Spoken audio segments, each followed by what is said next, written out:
Here is Noodler's Bernanke Red, a red ink. Let's jump straight to the end with my opinion on this ink. We have a very dark, rich red that's tone on the page is beautiful, but there is a downside to how aggressive this ink can be. There is barely any tone variation as you change up the pen or paper that you're using. I like a good solid red without shading, which is what we do get here. On non-fountain pen friendly paper, the aggressive nature of this ink really comes through in its excessive feathering, spread, and bleeding through to the page underneath.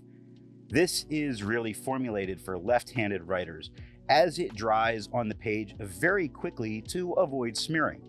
Let's not punish left-handed people for being left-handed and making poor performing inks. I want to like this, but just can't get past how it performs on the non-fountain pen friendly papers when frequently Noodler's inks are made to perform better on them. I'd like them to step up what this ink can do for our left-handed users out there. The pen for today is a TWSBI Eco. Now that we know my opinion on this ink, let's see how I got there with the first writing sample done on Clairfontaine. Such a beautiful, dark, rich red on this page with no feather, no spread, no shading. Absolutely beautiful to look at.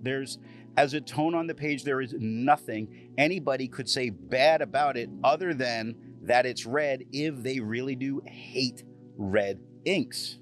Looking at the back of the page though, I see a couple of spots where the ink did get aggressive into the paper, not through the paper, never touched the page underneath, but compared to the other stuff that's around it where you see there were other writing samples here, I see more of this. Not that it's ghosting to the point that you wouldn't be able to use the page underneath.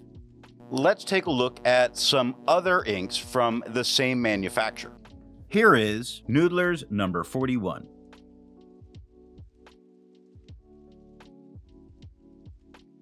Here is Noodler's Blue Black.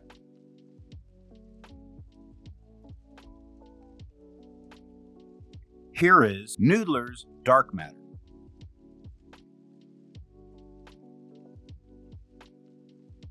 Here is Noodler's L. Lawrence.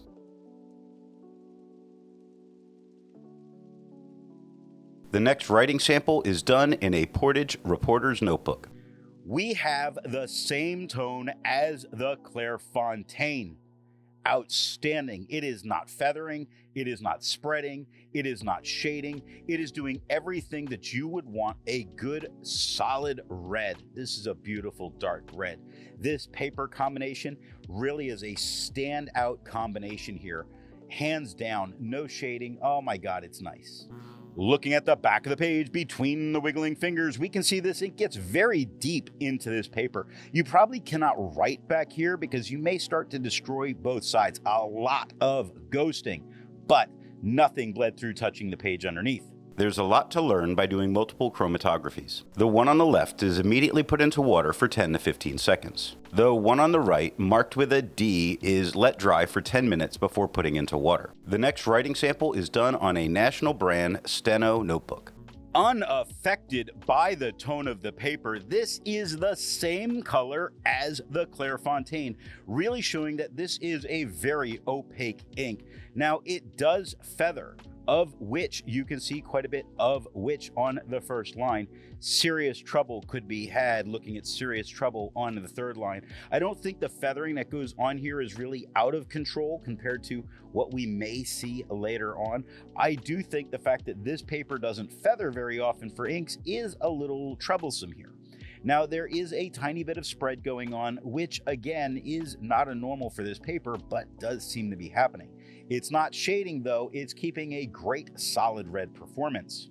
Looking at the page underneath, we see some of the problems that happen as there's a lot of spots where the ink did bleed through, touching the page underneath, spotting it a whole lot. The back of the page between the wiggling fingers, we see how deep this ink got into the paper so consistently. Really full ghosting going on. There is no writing on the back of the page with this ink. Resistance tests are done to see how this ink can be expected to perform on the page. and more importantly, how hard it may be to clean from your pen. The smear is allowed to dry for 3 days before testing it. The highlighter is on the top left, pen flush is on the top right, 1/3 bleach solution is on the bottom left, and water is on the bottom right. The next writing sample is done in a Rhodia notebook. It stands out beautifully against the quad rule, no problems at all, and makes it a great second ink to use on this paper to go ahead and add things or make corrections to your notes. It doesn't feather, doesn't spread, doesn't shade, does everything that you would really want this to do, including simply dry quickly, as that's what it's made for. Looking at the back of the page, if you remember on the Clairfontaine, there was a couple of darker or deeper areas for the ink. Not here, not at all. Absolutely perfect performance, a better combination than the Clairfontaine paper. With over 1,000 inks reviewed, let's take a look at some color comparables. Here is Noodler's Nikita.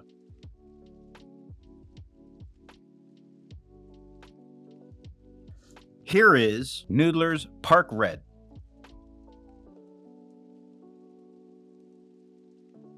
Here is Noodler's Red Black.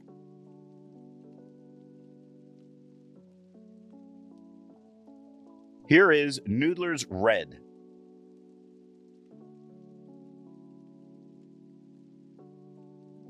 The next writing sample is done in a composition lab notebook. We can see that this still very much stands out against the quad rule with no problems at all. Beautiful, dark, rich red tone, same tone as the Clairfontaine. Now there's a tiny bit of feathering that does go on in the word suspicious on the first line or concerned on the second line, but I am not concerned because the amount of feathering that goes on is incredibly minimal. There's no spread, no shading. Great performance if it wasn't for those couple of little things that I'm just more used to looking for.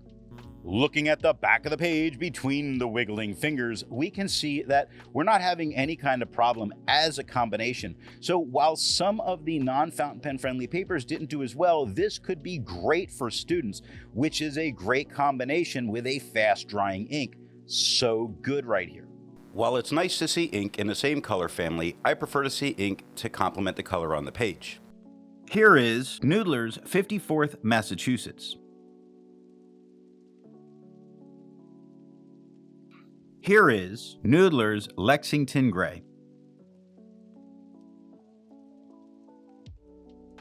Here is Noodler's X-Feather Blue. Here is Noodler's Heart of Darkness.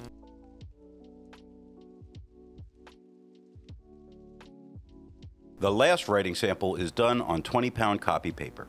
We get the same tone that we had with the Clairfontaine, and that's about where some of the similarities end. There's a lot of feathering and a lot of spread. The feathering isn't so out of control it's a problem, but the spread is really a problem for me, and I would not want to use this on this paper, not this pen, perhaps a much finer pen. Go with that Japanese ultra extra fine and you're probably going to be fine, but not with a medium nib, certainly not. I'm disappointed here. I was hoping for more. Looking at the back of the page, we see almost a complete read-through of this ink, showing how deep it gets into the paper. But it does bond very quickly. Nothing bled through touching the page underneath, just an insane amount of ghosting. So what nib and pen do I think are going to give the best writing experience with this ink? The TWSBI Eco is a dry writing fine nib that we see no shading, but the nature of the ink does give tone shift with paper as it changes. Now off camera, I use this in a wet fine just to see how aggressive this ink can be, and it is very aggressive with bleeding on so many papers, even some of the premium papers. It was not good, something truly to avoid. If you have a real need for a fast drying red ink, this is good. Just make sure that you use a drier fine or extra fine pen, and preferably a little bit better than garbage paper. I hope you got something out of this video, and thanks for watching. I want to let you know that the best way you can support this or any channel is to let retailers know where you heard of something if you go to buy.